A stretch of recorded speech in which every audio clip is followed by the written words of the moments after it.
හරි ගුරුත්ව කේන්ද්‍රයේ ගානක් අපි හදමු. හරි ඔයාලට ඩිස්ක්‍රිප්ෂන් එකේ වීඩියෝ උඩ පේන ඇති ගාන. හරි ඒකාකාර කම්බිය රූපයේ දක්වන ආකාරයේ නවායත මේ ගුරුත්ව කේන්ද්‍රය CD සිට දුර විය හැකියි. හරි මම මේ රාමුව උඩ කැඳ ගන්න. හරි එතකොට මේ කම්බිය හැම කම්බි කොටසක දිග දිගක් තියෙනවා. හරි මේක මැදට වෙන්න දින්නම්කෝ. අන්න ඔය ආකාරයේ කම්බි කොටසක් තියෙනවා. හරි මේ හැම කම්බි කොටසම දිග L කියලා අපට දීලා තියෙනවා. ඊළඟ මේකේ නම් කරලා තියෙනවා AB CD E F. හරි අපෙන් අහන්නේ මේ ගුරුත්ව කේන්ද්‍රය කම්බිරාමේ ගුරුත්ව කේන්ද්‍රයේ CD රේඛාව වෙන CD මට්ටමින් දුර. හරි අපි මේක වෙන වෙනම කොටස් වල ගුරුත්ව කේන්ද්‍ර ගමු. හරි දැන් මම ගන්නවා දැන් මේ එක සමාන කොටස් කම්බි කොටස් ප්‍රමාණය යන තියෙන්නේ. හරි මම මේක කම්බි කොටස දිග මේ බර mg කියලා ගන්නවා. mg මෙයාගේ බර mg මෙයාගේ තියෙන හරියට ඒක ආකාරමික කොටස් නිකන් මෙයාගේ මධ්‍ය ලක්ෂණ බල ක්‍රියාත්මක වෙන්නේ. හරි දැන් මම වෙන වෙනම සම්ප්‍රයුක්ත ගන්න. මෙතන mg තියෙනවා මෙතන mg තියෙනවා. හරි දැන් මේක හරියට මැදින් බෙදුවොත් සම්මිතිකයි නේද? සම්මිතිකයි. හරි මෙතන mg බරක් තියෙනවා මෙතන mg බරක් තියෙනවා 1:1යි. එහෙනම් දුරවලතර අනුපාතයත් 1:1 ගත්තාම හරියට මේ දෙක සම්ප්‍රයුක්තය මට එනවා මේ සම්මිතික රේඛාව මැද. කීයද 2යි mg කියලා අගයක් වෙනවා. ඊළඟට නැත්නම් මේ බල දෙක නැහැ. මේ ගම් දෙක නැහැ. කම්බි කොටස් දෙක නැහැ. හරි ඒ වුණාට තමයි මෙයාගේ මේ දෙක සම්ප්‍රයුක්ත දෙකයි. ඊළඟට මෙන්න මේ සිරස්ව තියෙන කම්බි කොටස් දෙකේ මම සම්ප්‍රයුක්තය ගන්නවා.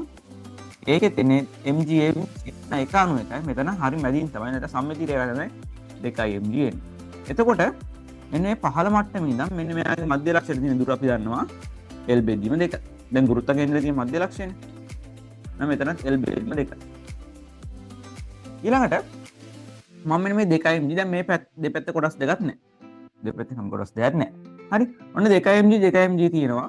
හරි ඊළඟට මෙන්න මේ දෙන්නගේ ගුරුත්ව කේන්ද්‍රෙට හිටන්න ඕනේ 1:1 අනුපාතය එහෙනම් දුරවලතර අනුපාතය 1:1යි. හරියටම මෙන්න මේ දෙන්නගේ දැන් L බෙදීම දෙකේ මධ්‍ය ලක්ෂ්‍ය. ඔන්න මට එනවා 4යි mg. එතකොට මොකද මේ L බෙදීම දෙක කොටස් දෙකකට බෙදෙනවා. L බෙදීම 4ක් වෙනවා. එතන L බෙදීම 4යි. හරි දැන් අපේ ටාකට්ටෙන් CD දැන් දුර ගන්න ගුරුත්ව කේන්ද්‍රය. හරි. එතකොට මෙන්න මෙතන තමයි තියෙන්නේ. මොකද 4යි mg. හරි මම මේක පොඩ්ඩක් ආයෙත් ඉන්නවා. ඔන්න CD කම්බි කොටස් තියෙනවා මෙතන mg. ඊළඟට මෙන්න මේ වගේ තැනක කොච්චර දුර? මෙතන L බෙදීම දෙකක් තියෙනවා. L බෙදීම දෙකක් තියෙන මේ උස L බෙදීම 2යි. මේ මට්ටමේ ඉඳන් L බෙදීම 4කින් තමයි ඔය තියෙන්නේ අපේ මොකද්ද? 4 mg කියන බර 4 mg. හරි. දැන් මෙන්න මේ දෙන්නේ ගුරුත්ව කේන්ද්‍රය ගන්න තියෙන බලන්න. ස්කන්ධ අතර 4:1යි. එහෙනම් දුරවල් අතර අනුපාතය 1:4. එතකොට මොකද වෙන්නේ? මේ සම්පූර්ණ එක එතකොට ඉන්න ඕනේ. අපි දන්න ගුරුත්ව කේන්ද්‍රය බර වැඩි පැත්තට ආසන්නයි. එහෙනම් අනිවාර්යෙන් ගුරුත්ව කේන්ද්‍රය මෙන්න මේ වගේ තැනක තමයි තියෙන්න ඕනේ. කීයද? 5යි mg.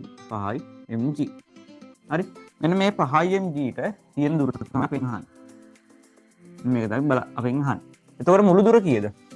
මුළු දුර L බෙදීම 2 L බෙදීම 4 එකතු කරමු 4යි 3යි L බෙදීම 4. එතකොට 3යි L බෙදීම 4 අපි ගුණ කරන්න ඕන මොකද්ද අනුපාතය කීයද?